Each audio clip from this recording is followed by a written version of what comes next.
विद्यासागर जी महाराज की।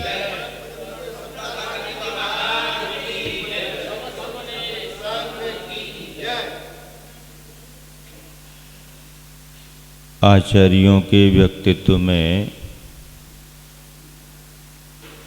जिन गुणों का समावेश किया गया है, उन गुणों की चर्चा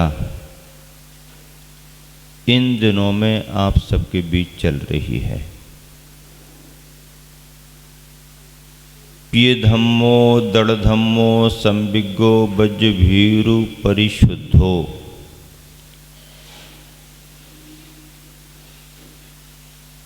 इन बिंदुओं को लेकर के कल आपने आचार्य परमेष्ठी के व्यक्तित्व को समझा था, जो धर्म के प्रेमी हैं, धर्म में दृढ़ हैं, संवेग भाव सहित हैं, पाप भीरु हैं और शुद्ध आचरण करने वाले हैं। इसी क्रम में मूलाचार ग्रंथ में और भी बात आगे बढ़ाई गई है। संगह नुग्गह किसलो सददम सारक्षणा जुत्तो, ऐसा भी कहा। बे आचार्य महाराज संग्रह और अनुग्रह में भी कुशल होते हैं।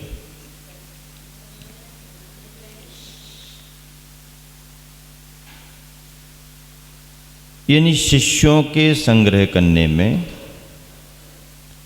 और उन पर अनुग्रह करने में कुशल होते हैं, दक्ष होते हैं। सददम सारक्षणा जो तो सतत यानी निरंतर पाप क्रियाओं की निर्वृत्ति से सहित होते हैं। गंभीर स्थिर चित्त मित बोलने वाले होते हैं। किंचित कौतूहल प्रिय भी होते हैं, चिरदीक्षित भी होते हैं, तत्वों के ज्ञाता भी होते हैं। इतने विशेषण एक साथ दिए हैं। जब स्वाध्याय संघ में चल रहा था तो इन गाथाओं को लेकर के आचार्य श्री ने बहुत विशद और स्पष्ट व्याख्याएं की।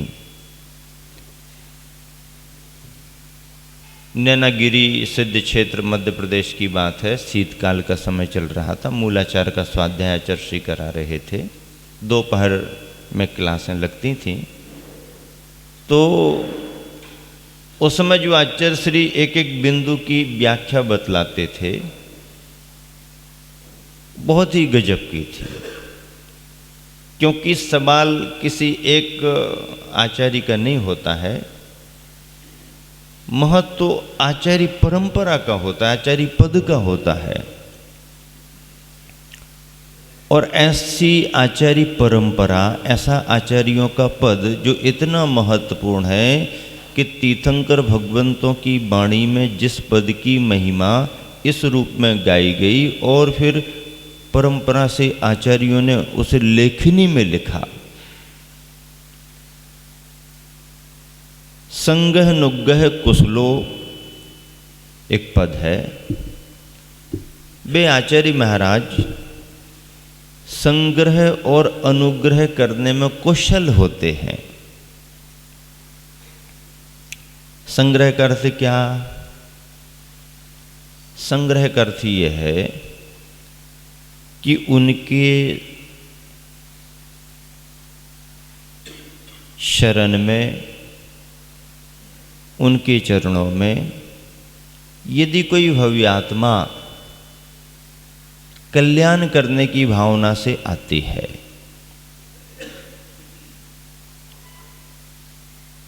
तो उसकी भावनाओं को देख करके वो आचार्य महाराज पूर्व पर बातचीत तो करते ही हैं, पूछ परख करते हैं, थोड़ी परीक्षा भी कर लेते हैं, सच्चाई है कि नहीं है, भावुकता तो नहीं है, आदि आदि। और जब ख्याल में बात आती है कि मोक्ष मार्गी है, प्रशम परिणामी है, कल्याण करने की भावना है, तो उसकी भूमिका के अनुसार उसे यथा योग्य शरण भी देते हैं। यदि संग में रखने की स्थिति वाला है तो उसे संग में रखते हैं। यदि किसी त्यागी वृत्ति उदासीन आश्रम में उसके जाने की स्थिति बनती है तो उसे मार्गदर्शन दे करके वहाँ भेजा देते हैं। अथवा घर में रह कर के ही व्रत पालन करने की उसकी स्थिति है तो उसे घर में रह कर के ही इस तरह का अभ्यास करो, हमारा आशीर्वाद है, ऐसा कह कर के उसको धर्म की शरण दे देते हैं। उसके अंदर भी ये विश्वास आ जाता है कि आचार्य गुरुवर ने हमारी भावनाओं को स्वीकार कर लिया और हमारे को शरण प्रदान कर दी। विश्वास बढ़ जाता है। इसका नाम है संग्रह। शिष्यों का संग्रह करते हैं। संग्रह तो अच्छी चीज नहीं मानी जाती है, संग्रह तो विग्रह का कारण बनता है। तो संग्रह विग्रह का कारण बनता है तो संग्रहित सामग्री को यदि न संभाल पाओ तो विग्रह कलह का कारण बन जाएगा। और यदि कमांडिंग पावर तुम्हारे पास में अच्छा है तो संग्रहित सामग्री आदि आदि डिसिप्लिन में रहेंगे, व्यवस्थित रहेगा। तो संग्रह करने से परंपरा का विस्तार होता है। संग्रह करने से धर्म संघ का विस्तार होता है। संग्रह करने से जिन शासन का विस्तार होता है। इसलिए संग्रह करना जरूरी है। संग्रह करने को कौन तैयार हो, जवाबदारी कौन ले, हम तो ऐसे ही अच्छे हैं, हमको जमता नहीं है, हमें तो आप हमको बताओ कि क्या करना है। नहीं, आप तो अपना कर ही रहे हो, थोड़ा सा और तुम्हारे निमित्त से किसी का भला हो तो थोड़ा देखो, जवाबदारी लो, कुछ दूसरे का भी तो ख्याल करना पड़ता है। हाँ है तो, लेकिन वो कौन, वो तो हम अकेले ही ठीक हैं। नहीं, अकेले में तो अकेले का कोई भी कल्याण कर लेता है, कर भी सकता है, लेकिन अपना कल्याण करते करते यदि दूसरे का भी कल्याण अपने निमित्त से हो तो यह भी एक मार्ग है। आधेदम कादब्बम आधेदम अपिच पर कादब्बम आधेद पर हेदादो आधेदम सुट्टू कादब्बम। कुंद कुंद स्वामी ने कह दिया, अपनी आत्मा का हित करो, आत्मा का हित करने के साथ साथ दूसरों का भी हित करो। फिर प्रश्न पूछ लिया तो अपना भी हित करें और दूसरों का भी हित करें, तो दोनों में अच्छे से किसका हित करें? तो कह दिया पहले तो अपना हित अच्छे से कर लो,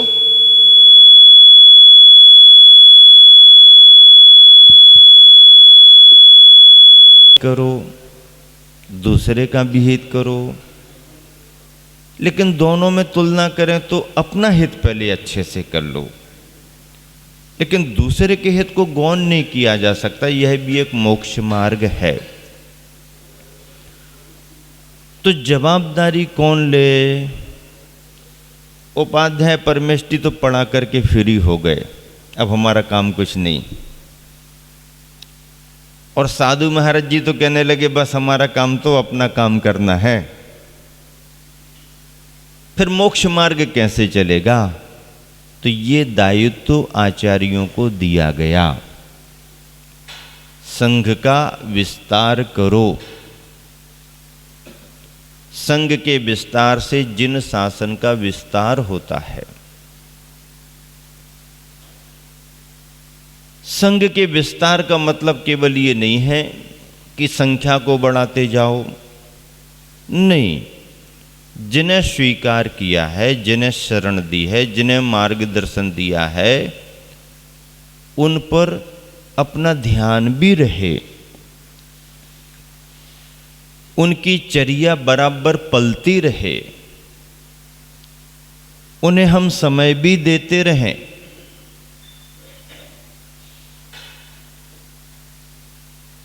ये अनुग्रह कहलाता है। अनुग्रह किसे कहते हैं? स्वीकृत, जिसे हमने स्वीकार किया है उसकी बराबर चर्या पलती रहे, ऐसा मार्गदर्शन उन्हें मिलता रहे, उन्हें वैसी चर्या में ढालते रहें, उन्हें उनके क्रम में लगाए रखें। ये अनुग्रह कहलाता है।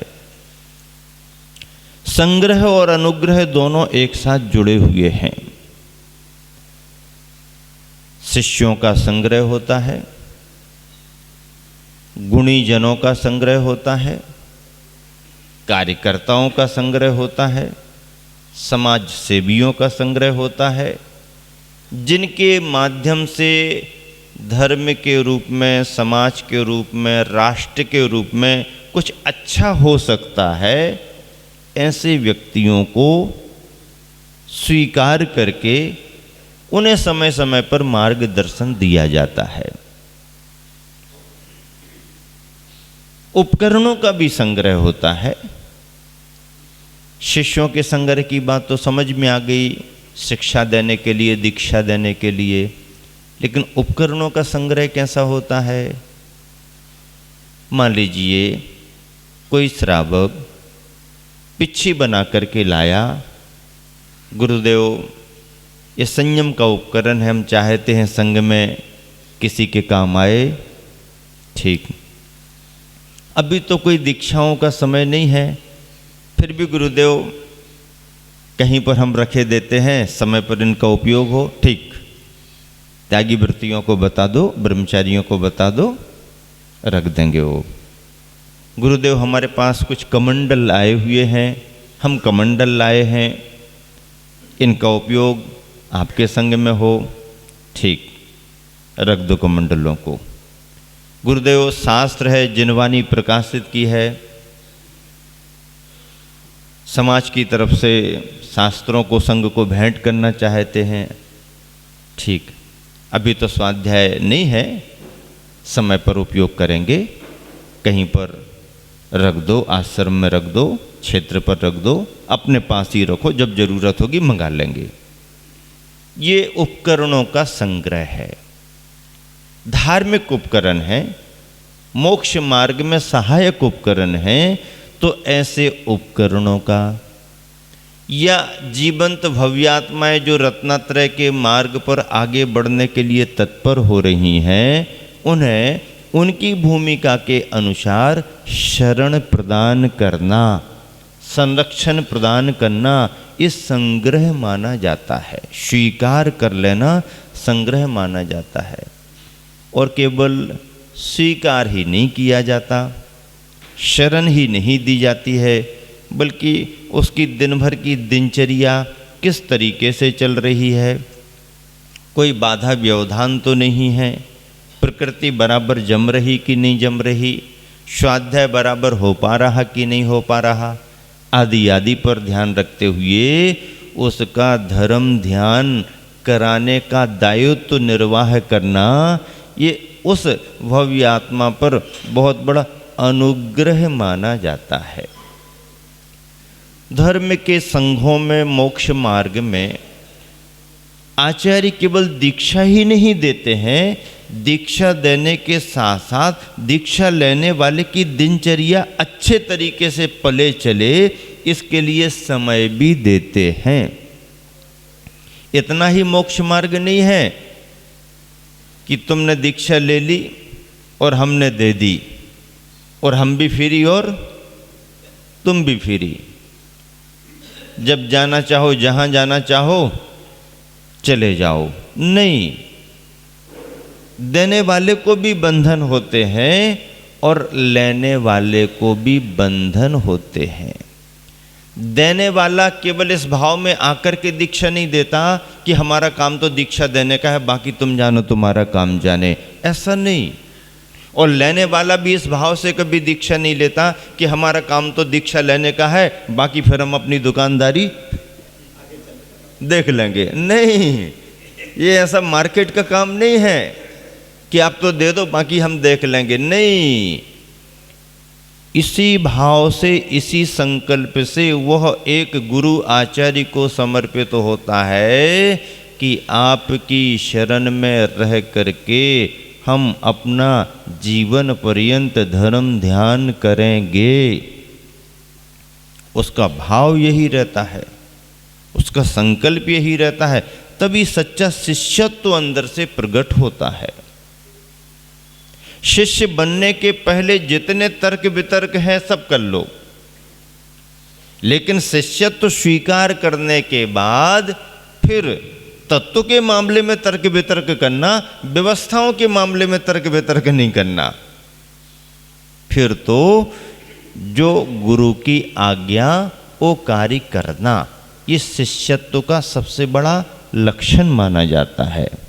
और गुरु भी शिष्य को इसी भाव से स्वीकार करते हैं। केवल ऐसा नहीं कि आप तो दीक्षा लो, फिर आपको जो करना हो सो देखते रहना, हम अपना नाम नोट कर लेंगे कि हमने इनको भी दीक्षा दी है, इनको भी व्रत दिए हैं। नहीं, नाम नोट वोट करने की जरूरत ही नहीं है।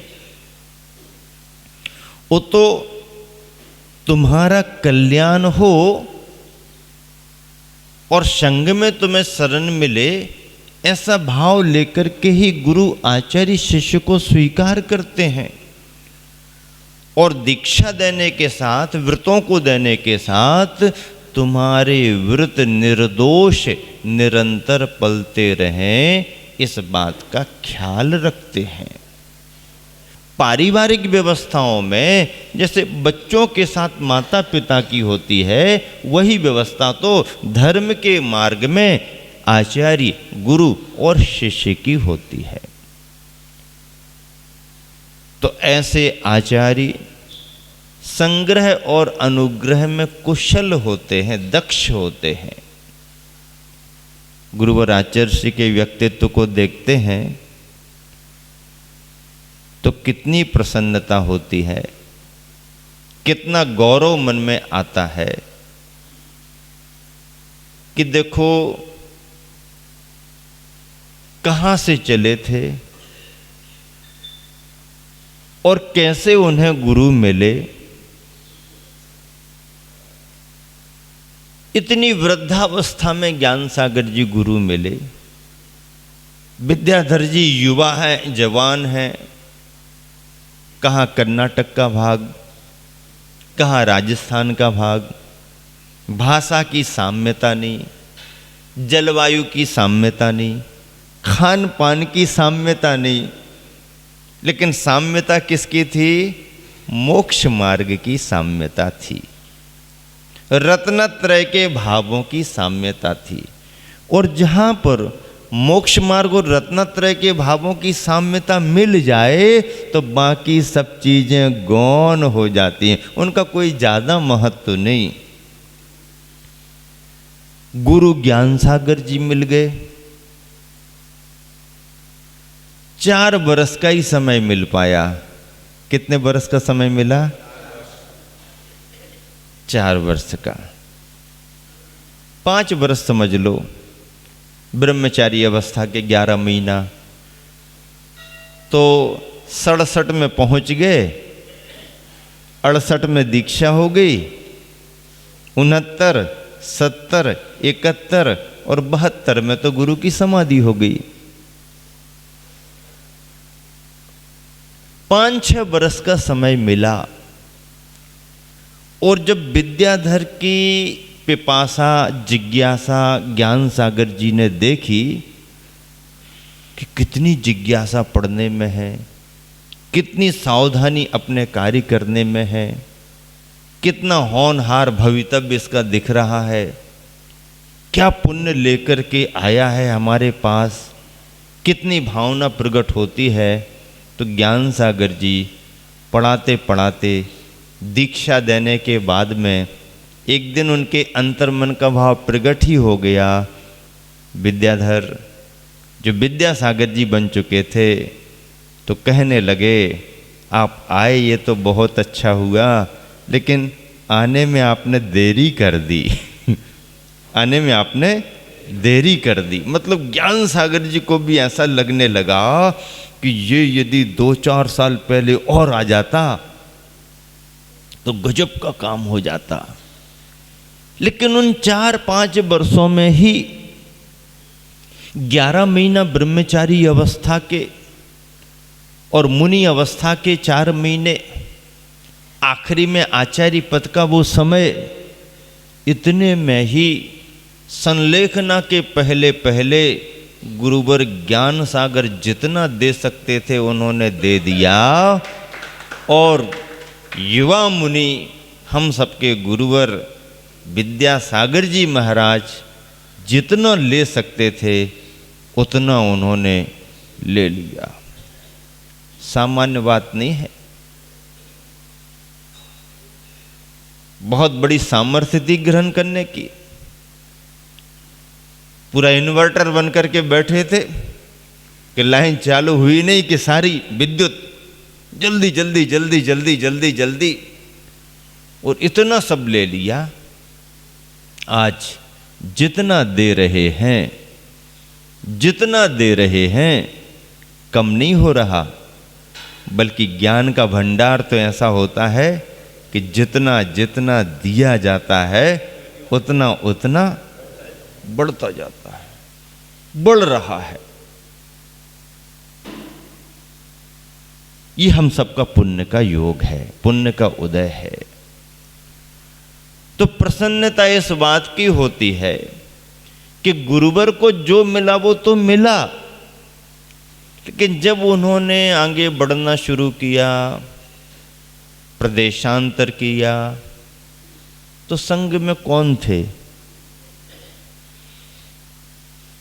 आचार्य परमेष्ठी तो थे, पर संग में कौन थे? जो ज्ञान सागर जी महाराज जी के समय के कुछ साधक थे वो साथ में रहे कुछ समय। नए ब्रह्मचारियों का आना शुरू हुआ।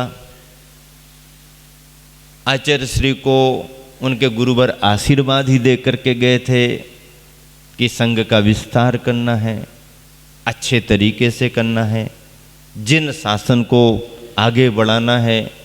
लक्ष्य तो मालूम था, लेकिन अंतर्मुखी साधक होने के कारण आचार्य श्री अपने पर ही ज़्यादा ध्यान देते रहे। और जब फिर संघ को बढ़ाने का भाव आया तो धीरे धीरे धीरे धीरे शनै शनै शनै शनै तरास तरास करके, छांट छांट करके, और किस तरीके से फिर 2, फिर 4, फिर 2, फिर 4, फिर 2, फिर 4, और धीरे धीरे करते करते आज हम जो दृश्य देख रहे हैं वो आज का नहीं है, वो 40-50 वर्षों की साधना का प्रतिफल है। आज का दृश्य थोड़ी है, आज का दृश्य नहीं है, गुरुवर के 50 वर्षों की साधना का प्रतिफल है। संग्रह किया है शिष्यों का, भव्य आत्माओं को शरण दी है, मोक्ष मार्गी बनाया है, समाज पर बहुत बड़ा उपकार किया है, संघ का विस्तार किया है। ऐसे आचार्य परमेष्ठी संग्रह में कुशल होते हैं। क्वांटिटी पर ही ध्यान नहीं देते हैं, क्वालिटी पर ध्यान देते हैं। संख्या ही बड़े ऐसा भाव नहीं रहता है, शरण में आने वालों की गुणवत्ता भी हो, उनमें विशेषताएं भी हो, उनके अंदर परिपक्वता भी हो। बहुत अधिक वृद्धावस्था में किसी को दीक्षित कर दिया जाए तो परिणाम से भले वो जागरूक रहे, पर शरीर तो उसका शिथिल है ही, शरीर तो अपने तरीके से ही काम करेगा। तो अत्यधिक वृद्धावस्था में भी उत्कृष्ट रूप में महाव्रतों का पालन नहीं हो पाता। हाँ, उसके द्वारा हो सकता है जो बहुत पहले से अभ्यास करता आ रहा है, तो बहुत पहले से अभ्यास करता आ रहा तो उसका शरीर ढला हुआ है, तो वृद्धावस्था में भी शरीर वैसा साथ दे जाएगा। लेकिन वृद्धावस्था के पहले पहले तक जिसका शरीर ढला नहीं है और आखिरी आखिरी वृद्धावस्था में ही एकदम लेगा, तो वो चाहे तो भी उसका शरीर उस तरीके से नहीं ढल पाएगा। अति बाल्यावस्था में भी काम नहीं बनता है। नहीं, हमने तो बिल्कुल सबसे कम उम्र में ले लिया, हमने तो सबसे कम उम्र में उसको दीक्षा दे दी। अरे कम उम्र में दीक्षा लेने देने की बात नहीं है, दीक्षा लेने देने की उम्र भी होती है। ब्रह्मचारी वगैरह बना देना अलग बात होती है, कोई छोटे मोटे क्षुल्लक आदि का पद दे देना एक अलग बात होती है। लेकिन महाव्रतों की मुनि दीक्षा दी जाए तो फिर, हालांकि महाव्रतों की मुनि दीक्षा तो 8 वर्ष में भी हो जाती है, लेकिन वो 8 वर्ष की उम्र में दीक्षा बज्र वृषभ नाराज संगनन वालों को, या सामान्य संगनन वाला भी 8 वर्ष में ले रहा है, तो वो चतुर्थ काल की बात है, आज के पंचम काल की बात नहीं है। चतुर्थ काल में सब संभव हो जाता था, क्योंकि तीर्थंकरों का, केवलियों का शासन रहता था, तो वहाँ 8 वर्ष अंतर मुहूर्त में भी कोई दीक्षित हो सकता था। अब वो उदाहरण लेकर के आज भी कह दें, नहीं, आज की बात नहीं है। तो महाव्रतों के योग दीक्षा लेने के लिए कम से कम उसके अंदर इतनी परिपक्वता होना, जितनी परिपक्वता में सरकार वोट डालने का अधिकार देती है। कोर्ट में उसकी गवाही बालिग के रूप में स्वीकार कर ली जाए, अन्यथा नाबालिग कह करके उसको बाहर कर दिया जाएगा। अभी नहीं। तो मताधिकार जिसके लिए आ रहा है, तो उम्र समझते हैं, उस उम्र में जाकर के कुछ परिपक्वता आती है और वहाँ से ही महाव्रतों की वर्तमान में दीक्षा की साधना प्रारंभ की जा सकती है। ऐसे आचार्य महाराज इन सभी बातों पर ध्यान रख करके ही शिष्य को स्वीकार करते हैं और उसे मोक्ष मार्ग में दीक्षित करते हैं। शिक्षा और दीक्षा, शिक्षा और दीक्षा, संग्रह का काल आचार्यों का गण पोषण का काल माना जाता है। कौन सा काल माना जाता है? गण पोषण का काल माना जाता है। आचार्यों के कालों में या किसी भी साधक के कालों में, दीक्षाओं में, पहले दीक्षा काल, शिक्षा काल, शिक्षा पहले फिर दीक्षा, ऐसा नहीं, पहले दीक्षा फिर शिक्षा। तो फिर आप कहोगे कि दीक्षा लेने के बाद शिक्षा का क्रम बनेगा, तो दीक्षा को कैसे समझेगा? दीक्षा को समझने के लिए भी तो शिक्षा चाहिए। उतनी शिक्षा कर लो, लेकिन पूरी शिक्षा हम कर लेंगे तो पूरी शिक्षा करने के बाद देखेंगे तो पूरी शिक्षा करने का शिक्षक ही बन जाओगे, फिर दीक्षित फिर तो दूसरा मामला हो जाएगा। हाँ, पंडित्याई के रास्ते पर चले जाओगे। इसलिए स्कूलों में जैसी पद्धति होती है, पहले एडमिशन और बाद में एजुकेशन। शिक्षण तो बाद में होगा ना, पहले एडमिशन तो हो। नहीं, हम पहले पढ़ाई करके देखते हैं, फिर यदि जम जाएगा तो फिर एडमिशन ले लेंगे। ऐसा स्कूल यहाँ नहीं चलता है। पहले एडमिशन होगा, उसके बाद में शिक्षण होगा। तो ऐसे ही संघों में पहले एडमिशन होता है और उसके बाद में शिक्षण होता है। आपने ध्यान दिया आचार्य श्री संघ में क्या व्यवस्था बनाते हैं? हम सभी को, वैसे संघ का स्वाध्याय तो चलता ही रहता, उसमें कोई भी बैठ जाए, लेकिन पात्रता को लेकर के जिन्हें मुनि दीक्षा दी जाती है, तो उन्हें मुनि दीक्षा देने के तुरंत बाद ही आचार्य श्री मूलाचार या मूलाचार प्रदीप पढ़ाते हैं। दीक्षा हुई, अब सारे व्रतों को बड़ी बारीकी से सूक्ष्मता से समझते जाओ कैसा क्या करना पड़ता, कैसा क्या करना पड़ता, कैसा क्या करना पड़ता है। किसी के भाग्य से पहले भी पढ़ने मिल जाए तो पढ़ने मिल सकता है, पढ़ सकता है, लेकिन लक्ष्य बना करके यदि गुरु के समीप पढ़ेंगे तो पहले का शिक्षण भी कार्यकारी है। और केवल पढ़ना ही कर दिया, पढ़े अभी पहले पूरा पढ़ करके देखते हैं तो पढ़ने का तो कोई अंत ही नहीं होता, तुम्हारा ही अंत हो या पढ़ने वाले का अंत हो जाएगा। पढ़ने का तो अंत होता नहीं है, पढ़ने वाले का ही अंत हो जाएगा, मिलेगा क्या।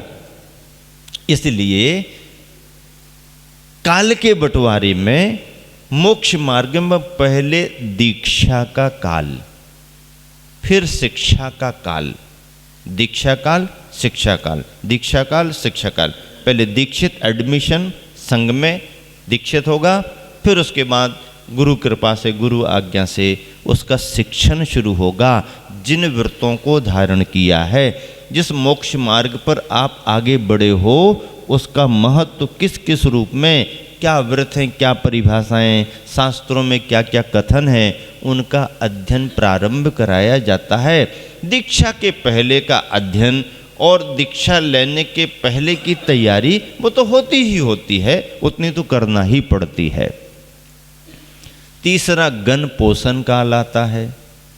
गण पोषण काल में दीक्षा हो गई, शिक्षा हो गई, अब संघ का संवर्धन करना है। गण पोषण काल में संघ का संवर्धन, शिष्य शिष्याओं को बढ़ाना, तैयार करना, ये गण पोषण, गण यानी संघ, उसके पोषण का काल है। संघ के को बढ़ाने के लिए संग्रह अनुग्रह, संग्रह अनुग्रह, संग्रह अनुग्रह, संघ अनुग्रह, संघ अनुग्रह, ये चलता है। इसको गण पोषण काल कहते हैं। गण पोषण काल तक एक लक्ष्य बना करके आचार्य परमेष्टि गण पोषण काल को अपना बिताते हैं, संघ का संवर्धन करते हैं। फिर इसके बाद आत्म संस्कार काल, कुछ समय गण पोषण को भी गौण करके बस अब तो हमें अपना काम करना है, यथा समय यथा योग निर्देश देते रहेंगे और अपना काम करना है।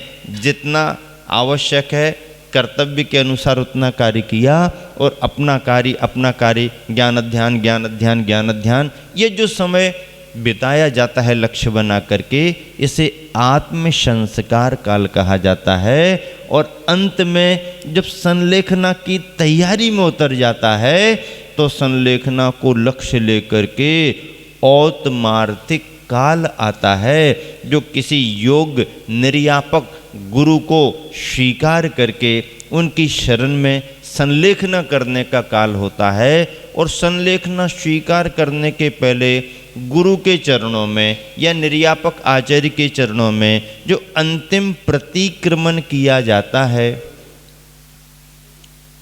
उस अंतिम प्रतिक्रमण के लिए औतमार्थिक काल संलेखना का काल कहा जाता है।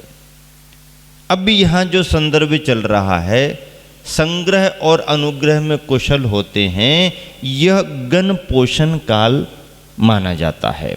और ऐसे गण के पोषण में आचार्य श्री ने कितनी सावधानी रखी।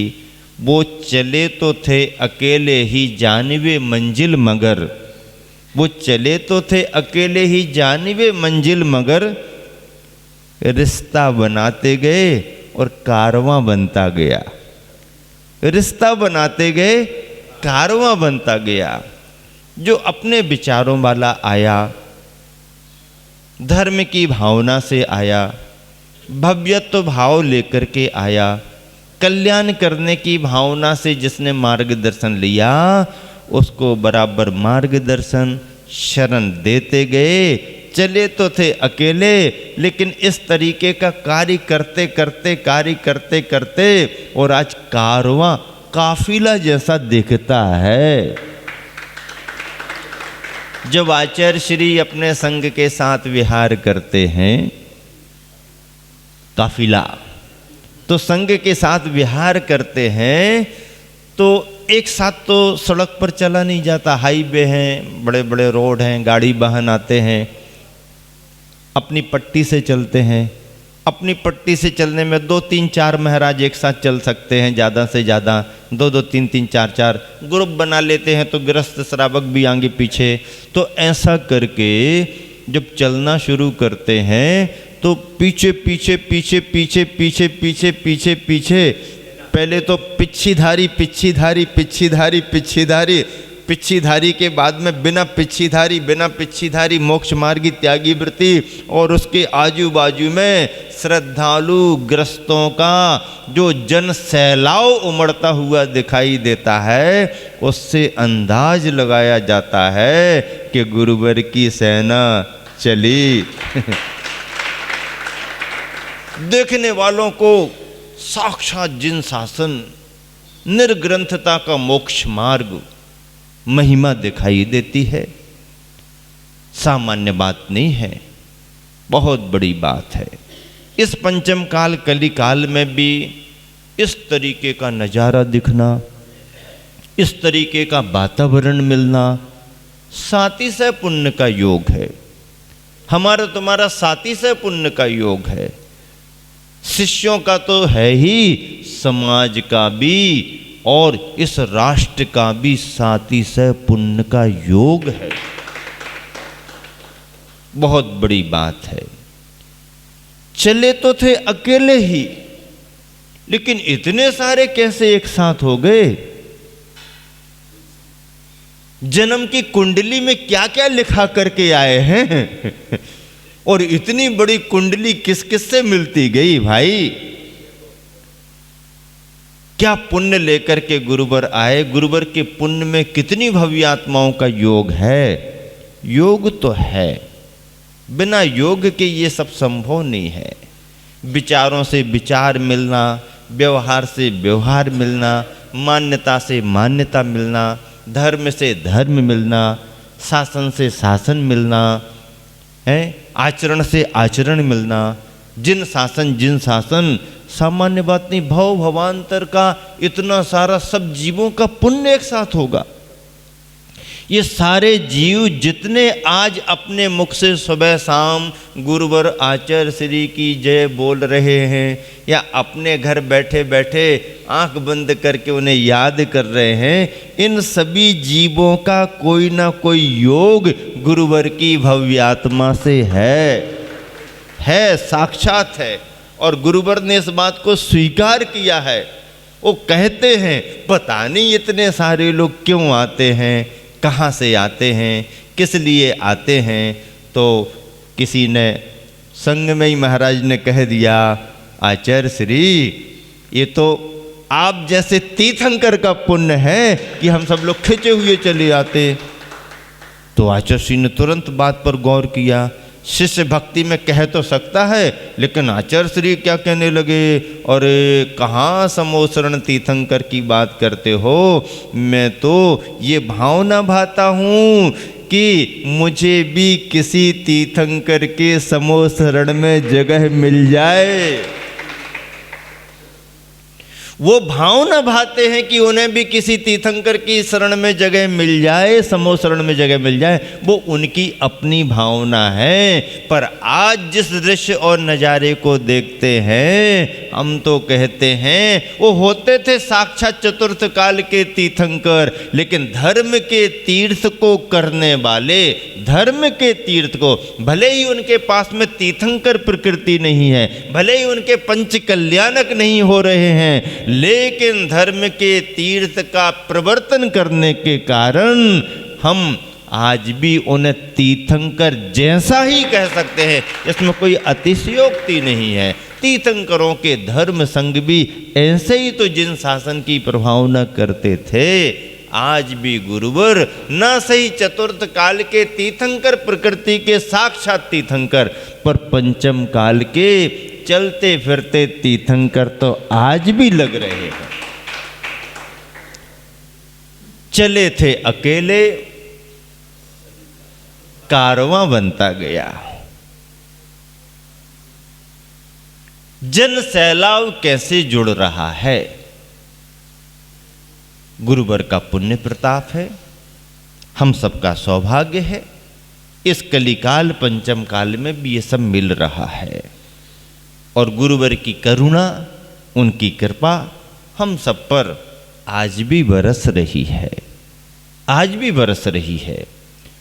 संग्रह और अनुग्रह में बहुत सावधानी रखते हैं, अपने कर्तव्य का, दायित्व का बखूबी निर्वाह करते हैं। जो शास्त्र में लिखा है आज हम गुरुवर के जीवन में देख रहे हैं। कभी कभी हम लोग आचार्य श्री से निवेदन करते, आचार्य श्री कोई वृद्ध व्यक्ति कुछ निवेदन करना चाह रहा है आपसे, क्या निवेदन करना चाह रहा है? कोई बीमार होते हैं, आचार्य श्री आशीर्वाद दो, स्वस्थ हो जाए।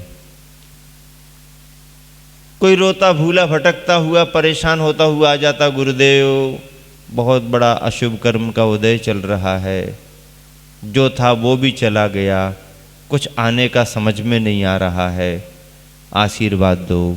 अब हम पूछते हैं, वो सारे परेशान या वृद्ध लोग क्या उम्मीद लेकर के आते हैं? बीमार आदमी कह रहा गुरुदेव आशीर्वाद दे दो, हम ठीक हो जाएं, तो क्या आचार्य श्री डॉक्टर हैं? क्या आचार्य श्री ने डॉक्टरी की है क्या? नहीं की। फिर उसे कैसे विश्वास जम रहा? और डॉक्टरी करने वाले डॉक्टरों की डॉक्टरी फेल हो जाती है, वैद्यों के फार्मूले फेल हो जाते हैं, लेकिन करुणा भाव से, कृपा के भाव से सामने वाले की कष्ट और परेशानी को देख करके जो अंदर करुणा का भाव आता है और अपने अनुभव से जो मार्गदर्शन और आशीर्वाद देते हैं, वो औषधि का काम कर जाता है। बड़ी परेशानी है, धंधा पानी नहीं चल रहा है, गुरुदेव जो था वो भी निकल गया, मेहनत बहुत करते हैं, सफलता नहीं मिल पा रही, तो आचार्य श्री दुकान धंधे चलाने के कोई सूत्र बताएंगे क्या? यहाँ से ले आओ, वहाँ बेच दो, ऐसा करो वैसा करो, ये वाला धंधा बदल दो, वो वाला कर दो, ऐसा कर दो वैसा कर दो, ये कहेंगे क्या? इतना समय कहाँ है उनके लिए? तो फिर कोई आशीर्वाद भी नहीं देंगे, फिर हम कहाँ जाएं? परेशान हम कहाँ जाएं? आप कहते हो दुनिया की यहाँ वहाँ नहीं जाना, इस दरवाजे पर नहीं जाना, उस दरवाजे, आप ही ने तो सारे दरवाजे बंद करा दिए कि यहाँ नहीं जाना वहाँ, तो फिर जाएं कहाँ? हम तो आपके पास ही आए। आओ न, मना कौन करता है? आचार्य ने कब मना किया? आचार्य ने कभी मना नहीं किया। सारे दरवाजे इसलिए बंद करा दिए कि ये सारे दरवाजे तो स्वार्थ के दरवाजे हैं। बड़े बड़े प्रलोभन दिखा करके स्वयं और निकाल लेते हैं, बाकी कुछ होता जाता नहीं है। हाँ, ऐसा करो वैसा करो, ये करो, ये हो जाएगा वो हो जाएगा, ऐसा करो वैसा करो, और उसके पहले हमारा इतना और करके चले जाओ। स्वार्थ के दरवाजे तो संसार में हजारों हैं। अज्ञानता को लेकर के चल रहे हैं, मिथ्यात्व को लेकर के चल रहे हैं, मूढ़ताओं को लेकर के चल रहे हैं, और अज्ञानता में, मूढ़ताओं में अज्ञानी प्राणी भटक भी रहा है। तो ये दरवाजे तो बंद ही होना चाहिए, यहाँ जाने की जरूरत नहीं। तो फिर कर्मों से प्रभावित परेशान ये संसारी प्राणी जाए तो जाए कहाँ? चिंता मत करो। यदि तुम्हारे लिए कोई परेशानी है तो समाधान भी मिलेगा, तो एकमात्र देव, शास्त्र और गुरु की शरण में ही मिलेगा। इसीलिए तो हम महाराज जी के पास आए हैं। आओ ना, मना कौन करता? आप अपनी मर्यादा में निवेदन करोगे और हम अपनी मर्यादा में आपके लिए मार्गदर्शन दे देंगे। मर्यादा में किया गया कार्य तो सभी ठीक माना जाता है, क्योंकि हम अपने अनुसार ही आपको बतलाएंगे और आप अपने अनुसार ही हमारे से निवेदन कर पाओगे। तो ऐसा करने पर कोई दीन दुखी, परेशान, त्रस्त, व्याधिग्रस्त व्यक्ति आ गया तो उसके प्रति भी करुणा का भाव आता है, उसके लिए भी मार्गदर्शन दिया जाता है, उसके लिए भी शरण दी जाती है। उसने कम से कम धर्म पर विश्वास तो किया, अज्ञानता से तो बचा, मूढ़ता और मिथ्यात्व से तो बचा। इतना पुरुषार्थ तो उसने किया कि जहाँ पर अज्ञानता के कारण दुनिया दौड़ रही है, भाग रही है, पीछे लग रही है, उस प्रलोभन से तो बचा। अपने धर्म पर विश्वास किया, अपने भगवान की शरण में आया, बीतरागी गुरुओं की शरण में आया, इस विश्वास से आया कि भगवान करते कुछ नहीं है, महाराज भी कुछ देते नहीं हैं, लेकिन इनके चरणों में जा कर के यदि हम अपनी परेशानी को प्रकट भी कर देंगे, व्यक्त कर देंगे, तो भी हमारा काम बन जाएगा, और काम बन भी जाता है। शरण में आना है तो देव शास्त्र और गुरु की शरण में आओ, पूरे विश्वास के साथ आओ, पूरे भावों के साथ आओ, और विश्वास के साथ धर्म की भावना से यदि आपने अपने अशुभ कर्मों को टालने का भाव किया, परेशानी को दूर करने का भाव किया, तो ऐसा कोई अशुभ कर्म नहीं है, कोई परेशानी नहीं है जो तुम्हारे भावों से दूर ना होगी। थोड़ा समय लग सकता है, थोड़ा विलंब हो सकता है, धैर्य तो रखना पड़ेगा। हम तो चाहते हैं कि बस यहाँ बीज बोया और तुरंत ही आज शांति धारा कर दी है तो शाम तक हमारा काम बन जाना चाहिए।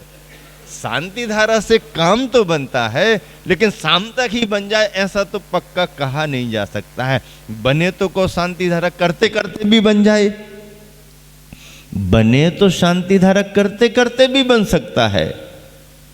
और यदि कोई कर्मों की शक्ति तीव्रता को लेकर के पड़ी हुई है तो जरा उसको छटने में थोड़ा समय भी लग सकता है, और अब समय छटने में लग रहा है तो उतना धीरज तो आपको रखना ही पड़ेगा, उतनी शांति तो आपको रखने। नहीं, हम तो चाहते हैं कि आज हमने भगवान का अभिषेक किया है, आज हमने शांति धारा की है, आज हमने मंत्र की माला फेर दी है, तो माला फेरते ही फेरते हम माला माल हो जाएं।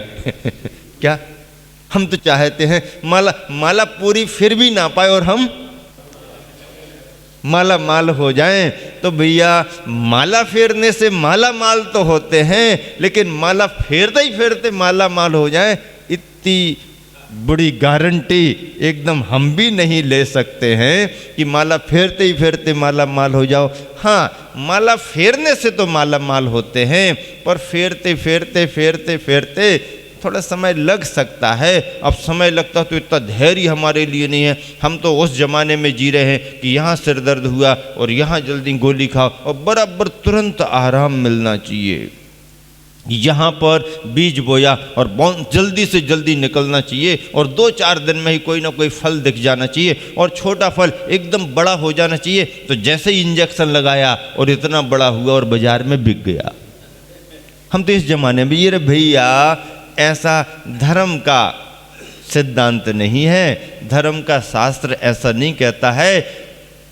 परेशानियां दूर तो होती हैं, रिजल्ट भी मिलते हैं, लेकिन तुरंत ही मिल जाए ऐसा कोई ज़रूरी नहीं है।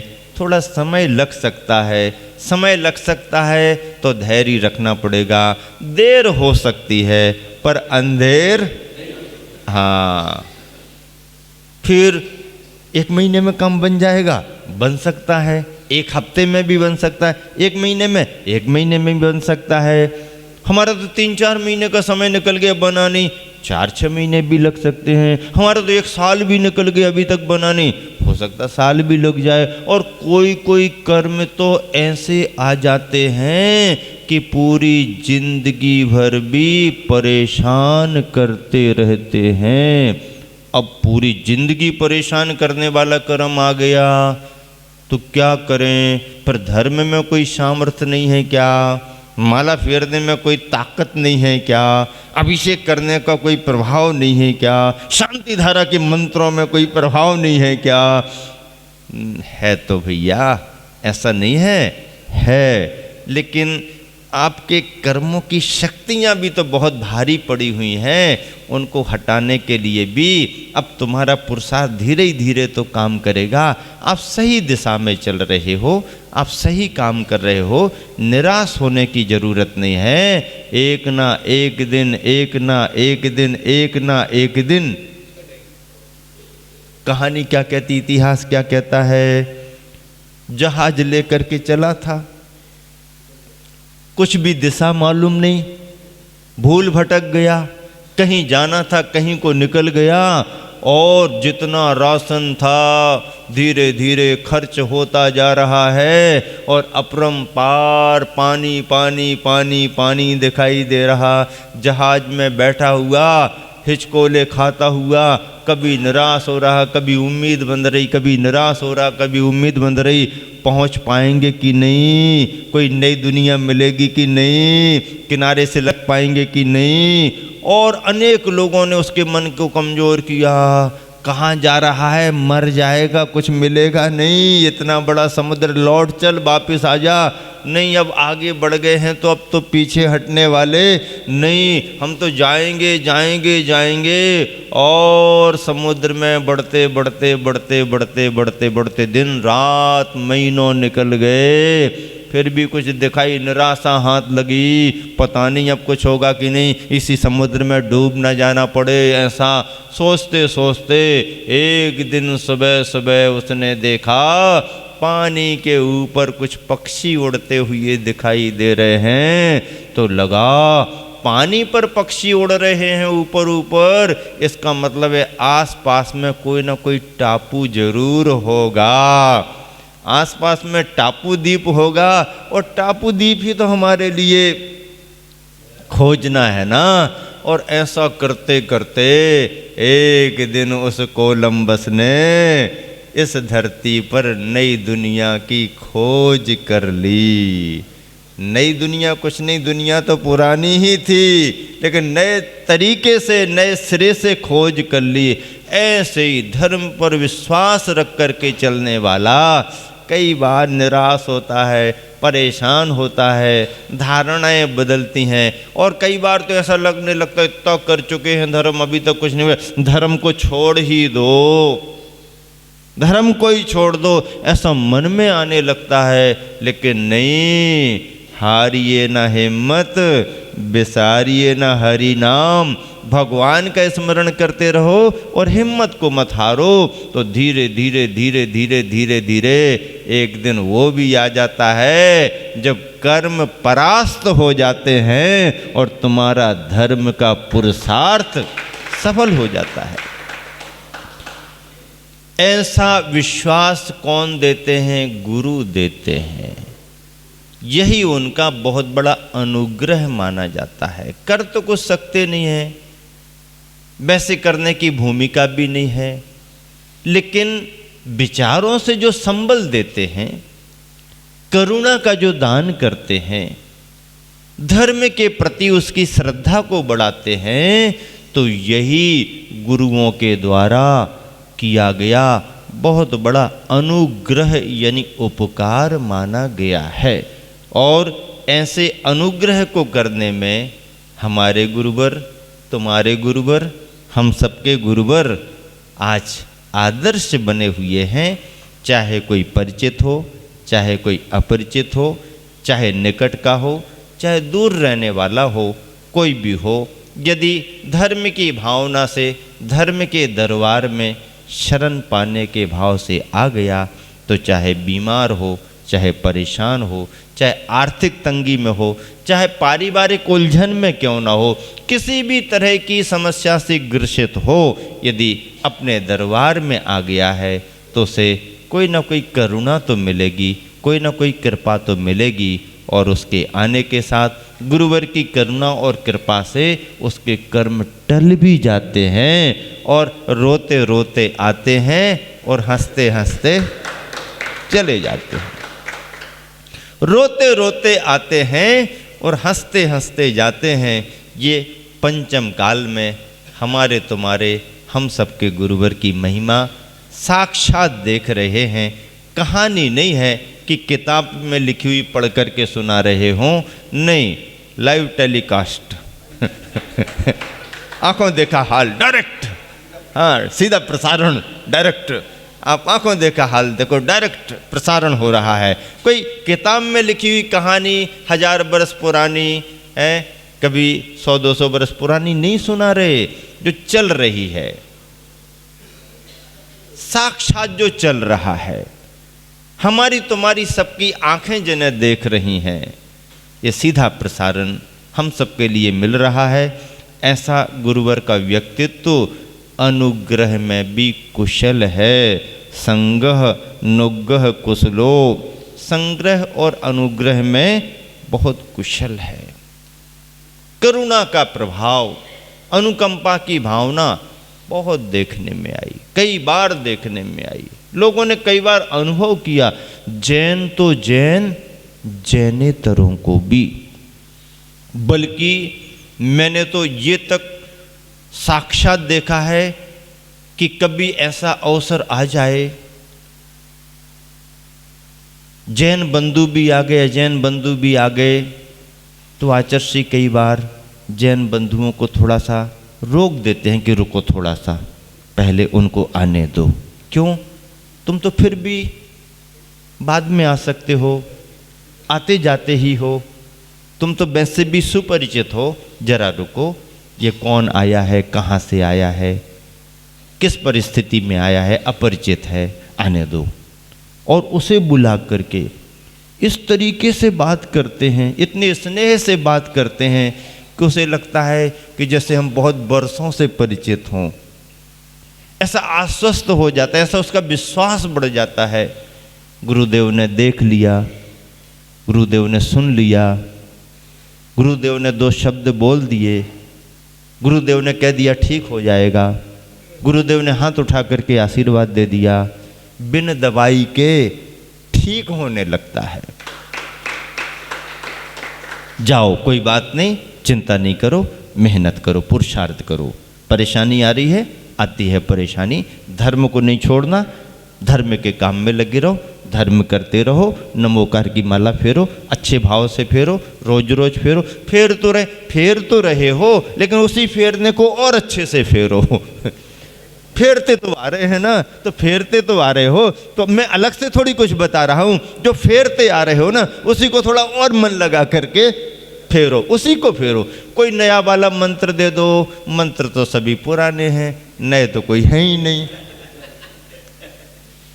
कोई नया वाला दे दो, नहीं, मंत्र तो जितने लिखे वो सब पुराने ही लिखे गए हैं, तो फिर वो तो हम सभी फेर रहे हैं, मंत्र जप रहे हैं, उन्हीं मंत्रों को जपो, थोड़ा सा और मन लगा के जपो, थोड़ी सी और शुद्धि से जपो, थोड़ा और विशुद्धि बढ़ा करके जपो, तुम्हारा काम बनेगा। काम बनता है, अशुभ कर्म टलते हैं, शुभ भावों से, शुभ कार्यों से हमारे अशुभ कर्म टलते हैं, पुण्य का योग आता है। चिंता मत करो, हो जाएगा, अचरसी हो जाएगा, हाँ हो जाएगा, विश्वास से कह दिया हो जाएगा, और वचन लग जाते हैं, वचन सिद्धि रहती है, कह दिया तो हो भी जाता है। बीमार की तरफ नजर पड़ गई तो भी कहो, उसका पुण्य उदय आ जाए, अशुभ कर्म टलने लगे, वचन सिद्धि होती है, दृष्टि सिद्धि होती है। ये सभी साधना के बल पर आते हैं, अनुभव के बल पर हम लोग सब समझते हैं।